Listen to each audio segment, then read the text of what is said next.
작가님 이제 요즘 근황을 좀 듣고 싶어요. 제가 이제 책을 좀 가져왔지만 이 노피플존이라고 작년에 해주면서 굉장히 반가웠었는데 어떻게 지내고 계시는지 좀 궁금합니다. 네.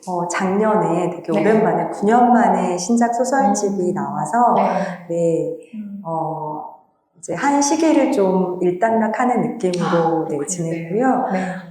그다음에 이제 그 다음 소설집을 또 준비하고 있습니다. 벌써 하시고 바로 또 준비하시고. 네. 지금 구상 중이신 거세요? 아니면 집필? 저희의 경우에는 네. 이제 단편들의 경우에는 그 문학 잡지 같은 곳에 미리 실리거든요. 그래서 그래서 잡지 청탁을 받고 단편을 쓰고 이제 이런 과정들이 있어요. 그래서 그런 것들을 모아서 이제 한 권의 책으로 묶거든요. 지금은 이제 그 단편들을 하나하나 쓰고 있는 그런 단계예요. 그렇군요. 9년 만에 사실 그 장편 소설을 내셨기 때문에 소설집이셔서 사람들 굉장히 기다렸던 독자분들이 많으셨을 것 같아요. 저도 이번에 이걸 읽으면서 또 예전하고는 다른 시대가 또 변했기 때문에 어떤 색다른 지금의 어떤 고민들 이런 것들 관계에 대해서의 어떤 이야기들을 아주 다양한 이야기들 속에서 느낄 수 있었는데 어떤 피드백을 받으셨는지 궁금해요. 독자들의 반응 이런 것도 어떠셨어요? 이 소설집이라는 건 단편 소설들의 모음이잖아요. 그래서 제가 오랜만에 소설집을 묶다 보니 독자분들이 어디 계시기는 할까? 일단 이런 게 되게 걱정이 됐던 것도 사실이고요. 왜냐하면 이제 한국 문학을 읽으시는 그 연령대가 굉장히 많이 내려왔어요. 그렇죠. 네. 20대 텍스트 힙이라는 유행처럼 그런 이야기가 있듯이 20대 독자들도 굉장히 많아졌고 막 활동을 시작했을 때 그때 독자님들은 이제 저. 40대, 50대 이렇게 중년이 되셔서 그분들은 어떤 소설을 과연 읽고 계실지 책이라는 걸 읽고 계시기는 할지 그런 게 사실은 되게 의문이었거든요. 걱정이 되기도 하고 했는데 놀랍게도 그 독자분들이 계시더라고요. 그러니까요. 그래서 많이 기다려주셨다는 생각도 들고 그다음에 제가 그 시간을 지내고 나이를 먹는 만큼 그 독자분들도 그 시간을 똑같이 지내오신 거예요. 그래서 몇 년의 기간들을 독자님들은 어떻게 또 지내셨는지 궁금해지기도 하고 그런 여러 피드백들을 받았어요. 그리고 저한테 그 소설의 이야기보다 본인들의 이야기들을 많이 들려주시려고 하시더라고요. 그렇군요. 그럼 여기서 잠깐 과거로 조금 돌아가 보겠습니다. 작가님은 근데 처음 아시는 분들도 계시겠지만 어떻게 작가의 꿈을 이제 꾸게 되셨는지 궁금합니다. 저는 원래 꿈 같은 건 잘 안 갖는 사람이어서 장래 희망 같은 것도 없고 장래 희망 쓰라 그러면은 그냥 아무렇게나 쓰고 막 이랬었어요. 근데 회사원 이렇게 쓰기도 하고 근데 제가 약간 조직 생활을 너무 못해가지고 절대 회사원이 될 일이 없을 거라서 회사원 이렇게 쓰곤 했는데요. 그리고 저는 별로 잘하는 것도 특별히 없었어요. 뭐를 크게 못하진 않는데 크게 잘하는 것도 없어서 항상 난 어떻게 해야 되지 했는데 그냥 거의 유일하게 잘하면서 칭찬을 받거나 그 호명을 받을 때는 글을 쓸 때밖에 없었거든요. 그래서 그런데 이제 처음에 20살에 대학을 입학할 때는 이제 그런 것들을 생각하지 않으니까 전혀 다른 전공을 하고 있다가 되게 여러 길을 돌아서 20대 후반부터 다시 소설을 쓰기 시작한 것 같아요. 다시는 아니죠. 처음으로. 제가 처음 소설을 썼던 게 20대 후반이었고 사실은 이제 그 전에 글을 쓴다고 하면 제 머릿속은 항상 시가 있었어요. 글 쓰는 사람이 된다면 시인이 되고 싶다라는 생각을 했었는데 제가 문예창작과를 20대 후반에 다시 입학해서 다닐 때 그 김혜순 시인이라는 굉장히 유명하신 그 선생님한테 배웠거든요. 근데 선생님께서 저희 방학 숙제로 시 시작 노트를 써오라고 하셨어요. 그러니까 시와 함께 그 시가 어떻게 탄생을 했는지에 대한 시작 노트를 산문으로 한 5개 정도 해서 내라고 하셨는데, 네. 그 다른 학우들의 숙제에는 이렇게 다 빨갛게 첨삭을 다 해주셨어요. 어떻게 고쳐라. 근데 제 거는 깨끗한 거예요. 완벽하다? 아니죠. 그래서 이건 시가 아니다. 이거 거의 그런 거죠. 시를 저는 이제 그렇게 생각을 하고 되게 낙담해 있는데 마지막에 한 줄만 딱 써주신 거예요. 시보다 산문에 훨씬 재능이 많은 사람으로 보임. 이렇게. 그래서 훨씬이라는 부사가 없었어도 더 노력을 해볼 수 있었는데, 예, 그렇게 쓰셔서. 그렇군요. 네. 네. 그럼 어떻게 본격적으로 이렇게 산문을 쓰시면서 이렇게 등단하게 되셨는지 그렇게 해서. 그 소설을 써보니 제 안에 네. 어떤 이야기와 수다 같은 것들이 훨씬 많았다는 그런 것들을 뒤늦게 알게 된 것 같아요. 네. 그렇군요. 그래서, 네. 그러시면서 이제 그 2002년에 문학과 사회 신인 문학상을 이제 수상하시면서 등단하셨습니다. 이후에 단편을 보면 타인의 고독이라든지 산풍백화점 이런 것들은 좀 무거운 주제이기도 해요. 이렇게 어떻게 이런 주제의 이야기들을 또 이렇게 탄생하게 되는지도 궁금해요. 네. 삼풍백화점의 경우에는 삼풍백화점에 대한 질문을 아직도 많이 받아요. 근데 삼풍백화점은 이제 제 유일한 자전소설이라는 이름으로 발표되었던 그런 소설이에요. 당시에 그 문학동네라는 개간지 지금도 있죠. 네. 문학동네에 젊은 작가 특집이라는 게 매우 실렸고, 그 젊은 작가 특집에는 그 작가의 자전소설이 하나 실려요. 뭐 평론과 함께. 그래서 이제 등단 전에도 이제 문예지를 읽을 때도 내가 친구들하고 이제 이야기를 하는 거죠. 우리가 젊은 작가 특집에 나중에 실리게 되면 넌 자전소설 뭘 쓸 거야? 막 이렇게 이제 그 헛된 희망과 함께 그렇게 막 이야기하곤 하는 그런 지면이었어요. 근데 예상치 못하게 너무 빨리 저한테 그 기회가 온 거예요. 그래서 자전소설을 정말 써야 되는데 뭘 쓸 수 있을까 고민을 많이 했었던 그런 기억이 있고요. 그런데 제가 처음 소설을 쓰기 시작했을 때 한 가지 저한테 스스로 약속했던 게 내 이야기는 쓰지 말자. 거기서 나의 이야기라는 것은 제 주변 사람들의 이야기도 같이 포함되는 것 같아요. 제가 본명과 필명이 다른데 그렇게 지을 때는 그러니까 본명으로서의 내 마음더리, 본명으로서의 내가 사랑하는 사람들, 내가 지켜야 할 어떤 것들에게 상처를 주는 어떤 것은 하지 말자. 나는 이 세상에 돌아다니는 이야기만 채집하겠다. 라고 했었기 때문에 더 고민을 했었죠. 그러다가 이제 제 살아온 인생을 쭉 생각을 해봤죠. 근데 별로 살아온 게 막 굴곡이 있거나 그렇지가 않더라고요. 근데 그러면 사실은 예전에는 이런 사람이 어떻게 소설을 쓰나, 그렇지, 이렇게 사연이 없는 사람이, 맞아. 저는 사실 그런 사람에 가까운데, 그런데 꼭 그런 사람이라고 해서 소설이라는 걸 쓰지 못할 것은 없다라는 생각도 들었고요. 그 다음에 삼풍백화점이라는 제 20대, 그게 한 10년 정도 지난 다음이었어요. 그렇군요. 그 10년 전에 있었던 삼풍백화점이라는 제 청춘에 굉장히 중요했던, 그 청춘을 마치 붕괴 당한 것 같은 느낌이 드는, 그 시절의 이야기를 해야겠다라는 생각이 들어서 썼던 거예요. 그래서 그 질문에 대한 대답을 드리면 그 모든 소설은 그 전부터 오랫동안 기획이 되어서 반드시 이 이야기를 써야겠다, 이 주제를 쓰고 싶다라는 그런 의지에서 비롯되는 경우는 그렇게 많지 않은 것 같아요. 이제 닥쳐서 고민을 하다 보면 자연스럽게 어떤 영감이 떠오르고 또 쓰다 보면 선명하지 못했던 주제들이 저의 경우에는 쓰는 동안 주제가 더 확고해지는 그런 경우가 많아요. 그러나 우리가 알게 모르게 뭔가 마음속에서 생각했던 것들이나 이런 것들이 자연스럽게 이제 이렇게 뭔가 표현되어지고 그랬다는 생각이 드는군요. 그러면서 이제 대중에게 알린 책이 이제 저도 2006년이에요. 저는 그 달콤한 나의 도시입니다.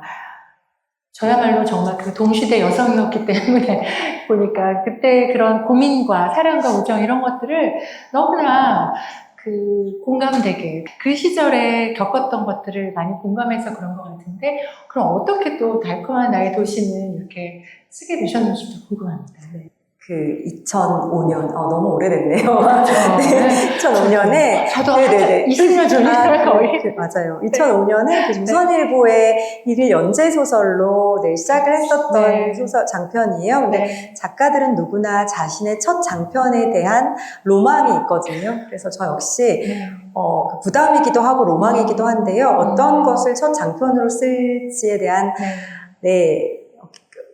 스스로에 대한 기대와 그러게요. 절망과 막 되게 여러 가지 것들이 있었어요. 그런데 정말 그 제 의도와는 상관없이 이제 그런 의뢰를 받게 됐고 이제 신문사에서는 다른 이제 부탁은 없으셨는데 네. 그냥 이 시대를 살아가는 동시대의 젊은 그 남녀가 나오는 그런 이야기였으면 좋겠다라는 그 한 가지만 제안을 주셨어요. 그래서 이제 고민을 많이 하다가 이제 수락을 해서 쓰기 시작을 했고요. 네.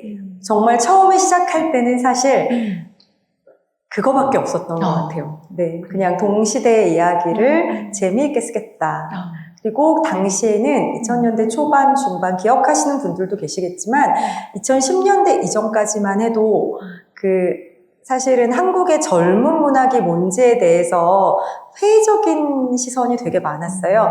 그 자리를 대신 그 일본의 젊은 소설들이 차지하고 있었죠. 다 기억하시죠? 네. 무라카미 맞아요.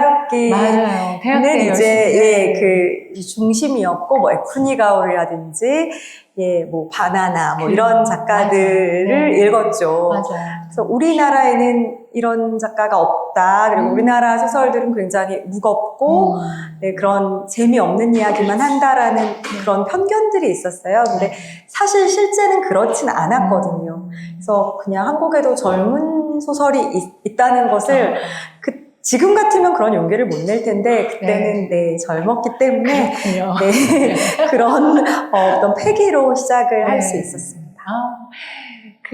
정말 동시대의 이야기들을 많은 분들이 공감하면서 사실 요즘에는 이제 그런 경우가 많지만 그때는 참 특별한 경우였는데 드라마로 나오면서 이성균 씨와 또 최강희 씨가 나왔던 그 드라마로 또 2008년 정도 그쵸 그렇게 연결이 될 정도로 굉장히 그만큼 많이 공감대가 형성되었다는 건데 그건 어떻게 그렇게 이렇게 이어질 수 있었던 건지도 궁금합니다.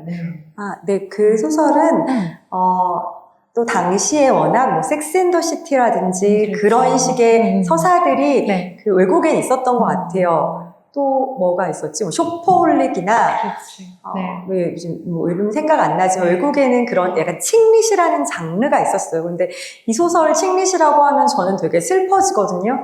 왜냐하면 그 칭릿은 어떤 장르예요. 그 장르의 공식이 있어요. 그 인물이 어떤 그 커리어와 사랑의 역경을 헤치고 마지막에 그 두 개를 다 이루거나 행복해져요. 그게 장르의 규칙인데 우리 은수는 행복해지기는커녕 그래서 은수는 칭릿이 못된 안티 칭릿이라고 저는 그래서 칭릿이라기보다는 성장 소설입니다라고 저는 이제 말씀을 많이 이렇게 드리고 다녔었어요.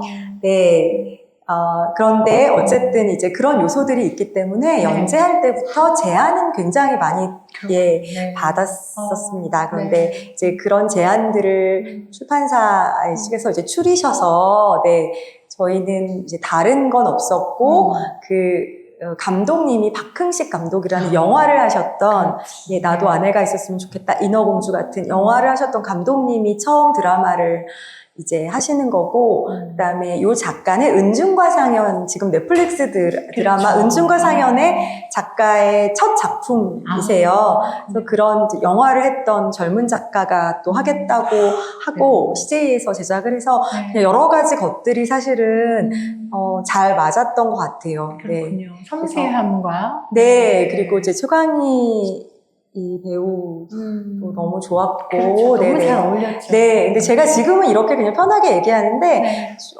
지금은 제가 다 내려놔서, 나이가 그렇죠. 들어서 내려놔서 그렇고요. 이제 한동안은 제가 이렇게 이런 자리에 가면, 여기 이렇게 최강희 배우님의 등신대가 막 서 있고, 이쪽에 최강희, 이쪽에 그때 지현우 씨가 인기가 많아요. 지현우 이렇게 서 있고 저 그 사이에서 막 얘기하고 이런 적도 있었어요. 이 달콤한 나의 도시는 제 인생에서 제 그 문학의 뭐 여정에서 그렇죠. 되게 예외적인 작품이라고 혼자 막 얘기하고 다니고 그다음에 되게 건방진 말이지만 이 소설이 굉장히 많이 팔렸거든요. 그렇죠. 앞으로 내 인생에서 이렇게 많이 팔리는 일은 일어나지 않을 거다. 그러면 안 된다. 이렇게 되게 그렇게 혼자 말을 하고 다니곤 했는데, 그래서는 안 됐던 것 같아요. 지금 생각하면. 되게 고마워했었어야 되는데. 자, 이번에는 이제 작년에 출간한 소설집이시죠. 노피플존. 너무 예쁩니다. 네, 너무 예쁜데, 노피플존에 대한 이야기를 좀 해보겠습니다. 이제 또 시대가 많이 변해서 너무 많이 달라졌죠. SNS라든가 인공지능. 요즘에 뭐 다 인공지능한테 물어보고 하는데, 이렇게 이 책을 보면서 각각의 갖고 있는 문제들, 또 관계에 있어서의 그런 어떤 단절들, 또 외로움들, 이런 것들을 느낄 수 있어서 굉장히 좋았는데, 이런 작품을 쓰게 되신 계기, 또 이유가 또 있으신지 궁금합니다. 여기 모두 9편의 소설들이 실려 있는데요. 제가 아까 9년 만의 소설집이라고 말씀을 드렸는데, 그 말은 이제 2025년에 나왔으니까 9년 전과 2025년 사이에, 최근 10년 동안의 제 삶이 들어있는 것 같아요. 근데 개인으로서의 삶이라기보다는 저 역시 이 사회의 일원이기 때문에 그 10년 동안 한국 사회가 겪었던, 한국 사회 구성원들이 겪었던 일들을 저도 되게 유사하게 겪었죠. 어떤 일들이 있었나 생각해보면 가장, 중요했던 것은 코로나였던 것 같아요. 저는 가끔 코로나가 사실 완전히 종식된 게 그렇게 오래되지 않음에도 불구하고 다들 그게 언제 그런 일이 있었냐는 듯이 우리가 언제 마스크를 하고 서로 4명이 못 만나고 3명이 만나고 맞아. 이런 적이 언제 그랬냐는 듯이 그러네요.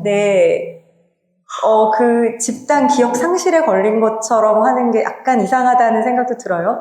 어쨌든 그 9년 동안 저희한테는 그런 것도 있었고요. 그 다음에 뭐 탄핵이나 이런 촛불 집회 같은 정치적인 격변들도 유난히 있었고, 그 다음에 세계적으로는 어떤 전쟁 같은 것들, 저는 세계가 되게 안전하다고 생각했었는데 이제 더 이상 그렇지 않다는 것, 그리고 또 그 말씀하셨듯이 무엇보다 SNS라는 새로운 것의 등장.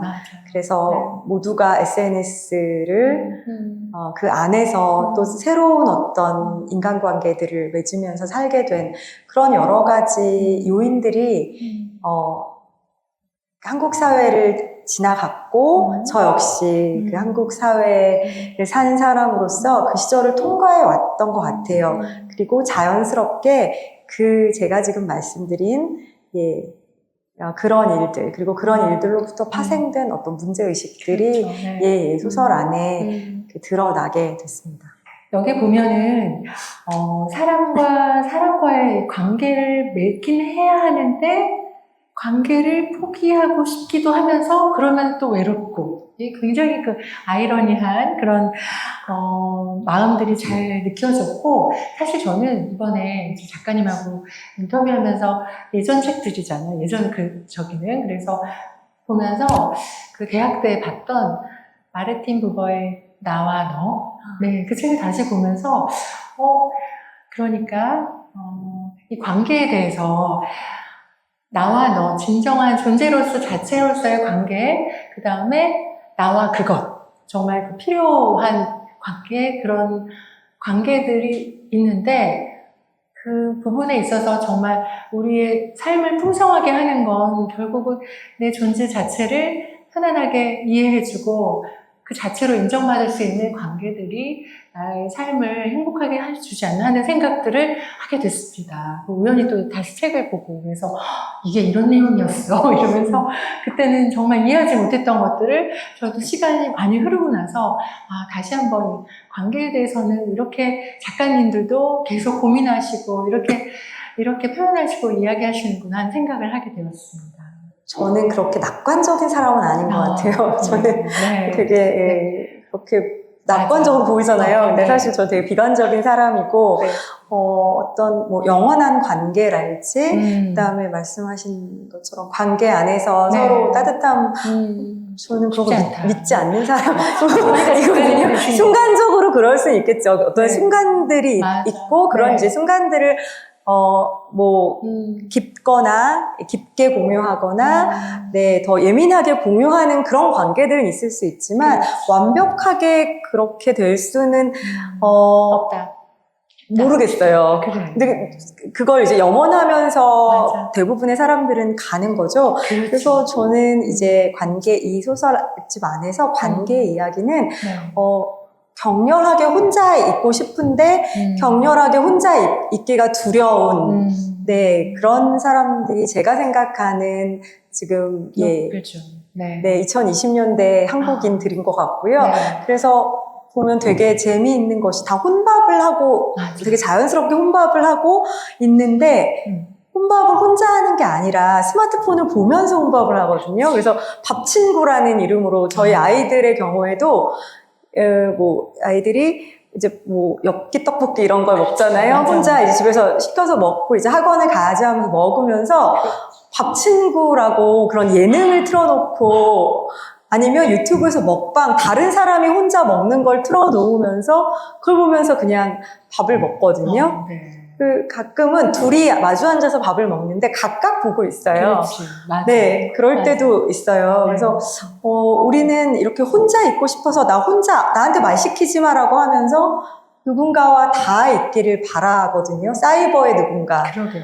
이제 고독이라는 어떤 말, 그다음에 소통이라는 말 이런 것들이 조금 이제 앞으로는 다시 정의돼야 되지 않나라는 생각을 저도 소설 쓰면서 많이 했었어요. 그러게요. 또 요즘에는 인공지능하고 이야기하잖아요. 오히려 남편보다 낫더라고요.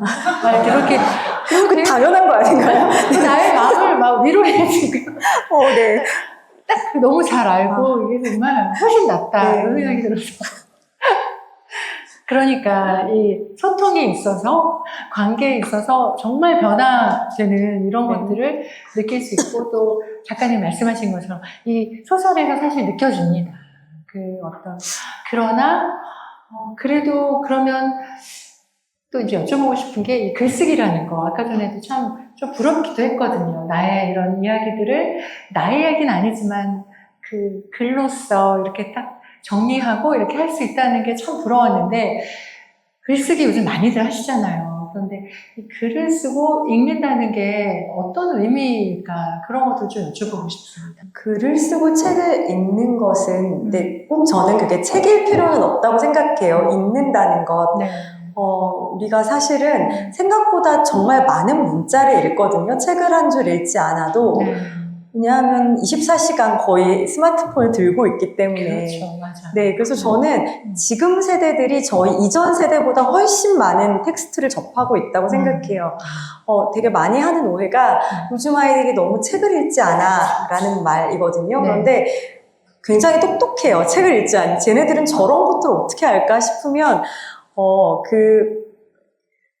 인풋이 다른 거죠. 인풋의 어떤 도구들이 되게 많아졌다는 생각이 들어요. 그래서 그런 것들이 또 많은 경우가 영상으로 받아들여지기도 하지만 사실 문자의 경우도 많고, 커뮤니티에 들어가서 서로 이야기하고 다른 사람의 글을 읽고 댓글을 달고 하는 것도 저는 그 넓은 의미에서는 텍스트적인 어떤 운동에 들어간다고 그렇죠. 생각을 해요. 그래서 그것은, 글쓰기와 책 읽기는 많은 경우에 우리가 좀 전에 얘기한 것처럼 혼자 있고 싶지 않은 누군가와 닿고 싶은 그런 마음에서 시작됐다고도 생각해요. 가장 고독하고 싶은데 정말 고독하고 싶은 사람은 그냥 이불 쓰고 누워있거든요. 그런데 고독하고 싶은데 다른 어떤 책을 읽을까 고민을 하고 그 저자의 이야기를 읽잖아요. 그러니까 가장 내밀하게 누군가와 소통을 하고 싶고, 또 그 소통을 통해서 자신에 대한 성찰을 하고 싶고, 그런 조금은 고등한, 그런 소통이라고 생각합니다. 그런 욕구 때문에 또 그 텍스트 힙이랑 다 연결되는 것 같아요. 그러게요. 진짜 예전에는 우리가 그냥 이렇게 책으로 아날로그식으로 봤던 거에 비하면 요즘에는 뭐 유튜브로도 영상으로도 보고 또 책을 읽어주는 그런 것도 있더라고요. 되게 쉽게. 하지만 또 이 문자와 문자 사이의 어떤 여백을 통해서 자기의 어떤 생각들을 이렇게 상상하고 할 수 있는 기회들도 참 중요한데 그런 부분에서도 좀 필요하다 이런 생각이 들죠. 네, 맞습니다. 특히 독서는 물론 그렇게 서머리로 요약해서 급하면 그렇죠. 그런데 되게 중요한 것은 그 서머리로 요약한 사람은 자기 생각으로 요약한 거거든요. 그래서 내가 그 자기가 중요한 부분만 요약했을 수도 있어요. 그리고 AI한테 저도 너무 급할 때 부탁해 본 적이 있는데 AI는 전혀 엉뚱한 얘기를 하더라고요. 그래서 잘못하면 망신당하겠는데 라는 생각이 들 정도로 그래서 그냥 내가 어떤 것들을 정말 알고 싶으면 결국은 내 손으로 할 수밖에 없다는 거. 그렇고요. 그 다음에 제가 가끔 드리는 이야기인데 이 세상에 속도라는 개념이 있잖아요. 근데 속도라는 개념을 30년 전과 지금을 비교하면 저희 대학 시절과 지금을 비교하면 상상할 수 없을 정도로 모든 게 빨라졌어요.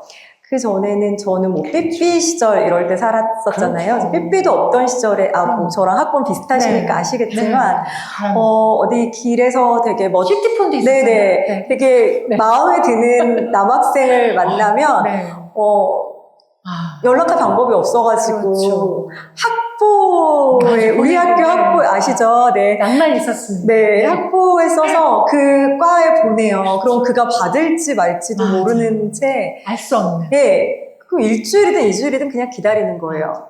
그리고 매일 이제 답장을 보냈을까봐 우리 과 학부를 뒤져보죠. 너무 공감되네요. 웃으시는 분들이 있고 안 웃으시는 분들이 있어요. 근데 그런 시절을 지나왔는데 지금은 뭐 말도 안 되잖아요. 그냥 바로 인스타 서로 주소를 하잖아요. 부산에 간다라고 생각해도 예전엔 새마을, 제일 빠른 거 새마을로 5시간 넘게 타고 갔잖아요. 그러기도 하고, 그런데 거의 유일하게 고대와 뭐 근대와 지금이 변하지 않는 속도가 딱 하나 있는데 그게 책을 읽는 속도예요. 비슷한 지적 수준을 가진 사람이면 문자를 안다면 책 한 권을 읽을 때 반드시 앉아서 엉덩이를 붙이고 그때 5시간이 필요했다면 지금도 5시간이 필요해요. 그런 우리의 어떤 본연의 속도를 어떤 한 분야에서만이라도 잃지 않고 사는 것도 가끔은 필요하지 않나라는 생각도 듭니다. 그러게요. 여백을 이해하기 위해서는 확실히 자기만의 그 시간이 필요한 게 또 클래식도 약간 그런 부분이기도 하거든요. 그러니까 시간이 필요하고, 한번 넘어야 하는 그런 고비를 넘을 때 이제 스스로 느끼고 책도. 그래야 또 다음에 나이가 들어서 읽을 때 다른 걸 느낄 수 있을 것 같아요. 그래서 참 중요하다, 고전이. 제가 질문 드리려고 했던 것 중에 이 시간을 이기는 고전의 어떤 요건은 무엇일까라는 질문을 드렸는데 어떤 거라고 생각하세요? 글쎄요. 그런데 이렇게 대답을 드리기에는 너무나 많은 고전들이 지금은 특히 2020년대 들어서 그러니까 예를 들어 저희의 예를 들어서 말씀을 드리면 달콤한 나의 도시를 다시 좀 판을 갈아서 다시 출간을 할 일이 몇 해 전에 있었어요. 네.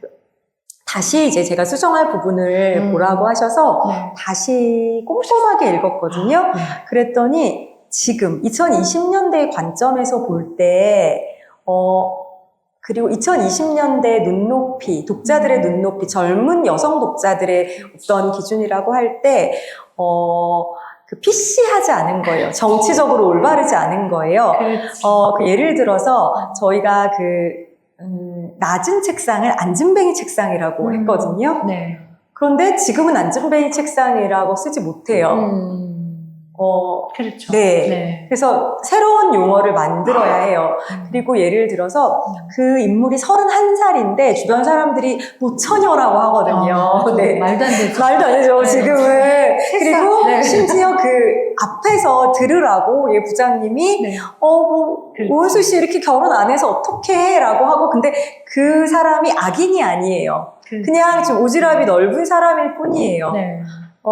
그런데 그런 부분들을 어떻게 제가 다시 2020년대에 어떻게 할 수 있을지를 모르겠더라고요. 그러네요. 네, 그런 부분들이 있고, 네. 그래서 지금, 정말 많은, 이거는 저는 고전 클래식의 근처에도 못 가는 사람이지만, 외국에 정말 많은 고전들이 우리가 정말, 예, 그렇게 전범이라고 알고 있는 그런 소설들이 사실은 그런 경우가 되게 많아요.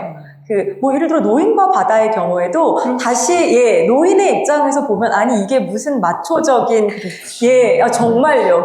이제 그의 어떤 독백이거나 이런 부분에서 또 약자를 다루는 어떤 시선 같은 것들이. 맞죠. 그래서 과연 영원한 고전이라는 게 그러네요. 있을까? 있을 거라는 생각 자체가 환상이라는 네네. 그런 생각도 들고요. 그런데 중요한 것은 저희가 그때 기준으로 고전이라고 했었던 작품들이 영원한 고전일 수는 없다는 걸 제가 최근에 느끼고 있는 유일한 고전에 대한 생각인 것 같아요. 그리고 그 전의 눈으로는 그 전에 이것은 클래식이야라고 규정한 사람들이 미처 보지 못했었던 다른 작품들이 있을 것 같아요. 그래서 네. 그때는 지나치게 대중적인 거 아니야? 지나치게 여성향인 거 아니야? 예, 이렇게 혹은 이런 작은 이야기잖아, 이상한 이야기잖아. 그랬던 어떤 작품들이 분명히 있을 거고 다시 읽으면 지금의 고전이 될 수 있는. 그래서 고전은 영원 불멸한 것이 아니라 그 시대에 따라서 예, 좀 다르게 규정돼야 된다가 제가 드릴 수 있는 답입니다. 그렇군요. 어떤 서로 소통할 수 있는 그런 어떤 어떤 고민들을 하고 있으신지 궁금합니다. 네. 잘은 모르지만, 그리고 독자가 한 명은 아니잖아요. 그렇죠. 네. 항상, 저희도 되게 착각을 많이 하는 것이, 책을 내고 나면, 되게 에고 서칭이라는 걸 해요. 네, 그걸 얼마나 많이 하는가가 지는 거예요.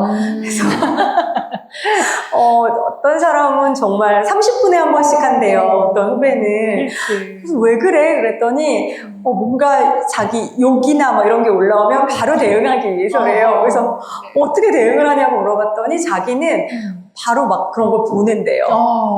그래서 오해를 풀어준다고 하더라고요. 일일이. 근데 저는 그렇게까지 저를 사랑하진 않아서 그렇게는 하지 못하지만 그래도 책이 나오면 그 책의 이름을 검색을 하거든요. 책의 제목을. 네, 그렇게 보면 20대 독자들도 간혹 계세요. 제가 아예 누군지 몰랐는데 제목 때문에 선택을 하시고 그래서 다시 이름은 알았는데 그냥 이 작가 작품은 처음 읽어본다. 근데 그런 분들은 주로 이 소설 속에서 그 노피플 존이라든지 아니면은 예, 여성의 이야기를 담은 가속궤도, 그 데이트 폭력에 대한 이야기거든요. 그래서 그 이야기들을 하시면서 본인의 이야기를 풀어가세요. 여성으로서의 삶이라든지 자신의 이야기를. 그리고 그 전에 독자들도 많이 계세요. 그러니까 달콤한 도시에 읽고 이제 20년 만에 다시 읽는 거예요. 그런데 많은 분들께서 블로그나 이런 걸 보면 그때 나는 예, 미혼이었다. 그- 나 역시 은수 네. 같았는데, 예, 그 사이에 이렇게 20년이 지나고 해서 고등학생을 둔 그렇죠. 엄마가 되었다. 네. 근데 그런 분들께서는 거의 예외 없이 그 빛의 한가운데라는 작품이 있거든요. 아. 예, 학부모가 나오고 그렇지, 네. 네, 그래서 빛의 한가운데에 대한 이야기를 많이 연결해서 네, 이렇게. 연결해서 네. 해주시고요. 네. 그다음에 이게 단순히 학부모로 내가 어떻게 살 것인가가 아니라 그게 내게 맡겨진 어떤 사회적인 역할이 중에 하나잖아요. 그렇군요. 예, 근데 네. 그런 사회적인 역할로 나는 지금 학부모라는 걸 하고 있지만 어떤 그 정말 본질적인 어떤 것에 마주쳐서 그게 내 사회적 역할과 충돌을 할 때 나는 어떻게 살아야 하는가가 이제는 저의 그 독자의 나이대 정도 되신 분들은 네. 이제 그런 고민들을 그렇군요. 더 본질적으로 많이 하신다는 걸 알 수 그렇죠. 있었어요. 네. 오늘 이제 정희연 작가님도 좋아하시는 분들도 계실 텐데, 좀 청중분들께 한번 질문을 좀 받아보려고 합니다. 혹시 작가님께 궁금한 거 있으시면 편안하게, 네, 질문해 주시면 감사하겠습니다. 네. 최근에 사실 도쿄토이전도 아직 못 봤고 알지 못하는 신들에게도 마지막으로 봤는데 저는 근데 정현 작가님 작품 읽으면 드는 생각이 일상 속에서 죽음이 이렇게 딱 붙어있다는 생각이 들거든요. 근데 대부분 이제 자기 본인의 부모님이나 아니면 가까운 사람의 죽음을 경험하면 이제 그거를 비로소 깨닫잖아요. 죽음이 일상과 딱 뒤에 맞붙어 있다는 것을. 그런 얘기를 되게 자연스럽게 잘 다루시는 작품들이 있는데 그 죽음이라는 그런 소재를 이렇게 작품에 끌어들이는 것이 뭐 특별한 계기가 있거나 이유가 있는지 궁금하거든요. 근데 거기서 죽음은 진짜 실제로 그래요. 그런데 그 죽음은 생물학적인 어떤 인간의 죽음이라기보다 약간 그 상상 속에 그 불안감이 그런 형식으로 약간 체화돼서 나오는 방식인 것 같아요. 저는 제 소설들이 되게 많은 소설들이 기본적으로 깔고 있는 가장 큰 정서가 불안감이라고 생각하거든요. 이 세상이 얼마나 불안한가, 우리가 얼마나 불안한 바닥을 얼음 바닥을 얼음인 줄 모르는 채 걸어가는가가 저의 굉장히 중요한 화두였어요. 그리고 언제나 또 천장이 무너질지도 모르고 실제로 그런다는 게 아니라 그리고 그것은 정말 실제로 천장이 무너지지 않아도 다른 사람은 다 괜찮은데 나는 그런 충격을 받을 수도 있는 거잖아요. 그것은 사람마다. 그래서 그런 어떤 마음속에 깊은 불안감 이런 것들이 그런 죽음의 형태 그리고 타인의 죽음의 형태로 내 꿈처럼 그렇게 등장하곤 하는 것 같습니다. 이 책 속에 저도 보면서 각자의 다 어려움들의 시간이 지나면 파도가 다 이제 잔잔해질 거라고 생각했는데 30대 때 은수보다 더 큰 파도가 올 것만 같은 그 두려움, 저기서 멀리서 왠지 올 것 같은 그 두려움들을 이 소설 속의 인물들이 그래도 다 헤쳐나가는 것들을 보면서 조금 용기를 얻게 되는 그런 경험을 저는 얻을 수 있었던 것 같습니다. 네. 저도 역시 달라진 점이 있다면 노플풀 좀 전에는 그런 게 닥쳐올 것이다. 언젠가 알지 못하는 모든 신들에게라는 말이 언젠가 알지 못하는 모든 신들에게 간구하는 밤이 올 것이다. 미래형이거든요. 네. 그래서 불안해하는 거라면 그런 예감 때문에 거기서 제 소설은 끝났던 것 같아요. 올 것인데 어쩔 거야 이러면서 끝났는데 네. 지금은 누구에게나 오겠죠. 어떤 방식으로든 그거 더 확실하게 알게 되었고 그럼에도 살아가야 한다는 것도 알게 된 것 같아요. 네, 맞아. 예, 그래서 그게 그러게요. 좋은 건지 나쁜 건지는 그러게요. 모르겠지만, 네. 그러니까 꼭 제가 제 개인으로서가 아니라 그 소설 안에 인물들도 그래서 그게 뭐 꿋꿋하게 씩씩하게는 아닐지도 모르지만 네. 어떻든 그래서 그 이후의 삶이 더 궁금해져요. 너무 공감이 됩니다. 네. 정말 우리의 삶이 어떤 일이 일어났을 때, 지금 이 큰 강에서 지금 이게 내가 흘러야 하는구나. 지금 이것을 넘어야 하는구나라고 이렇게 느낄 수 있는 게 뭐 나이 때문인 건지 아니면 모르겠지만 많이 저도 위로를 좀 받았습니다. 네, 뭐 딱 해결된 건 아니지만 나도 어쩌면 할 수 있을지도 모르겠다라는 그런 용기를 얻어서 저도 참 좋은 기회였고, 네. 저도 불러주셔서 너무 영광입니다. 그리고 그냥 이렇게 좀 소규모로 되게 도란도란 얘기할 수 있어서 너무 더 좋았던 것 같고요. 이 여름 밤에 어울리는 시간이었다고 생각하고 네. 여러모로 되게 많이 네. 생각을 하게 하는 좋은 시간이었습니다. 네. 한 달에 한 번씩 저희가 이제 진행을 좀 해보려고 하는데, 다양하게 또 음악회가 될 수도 있고, 또 이렇게 작가님이나 영화 감독님하고 또 이야기하기도 하고 하니까 많이들 찾아오셔가지고 이렇게 나눠주시면 좋을 것 같습니다. 네.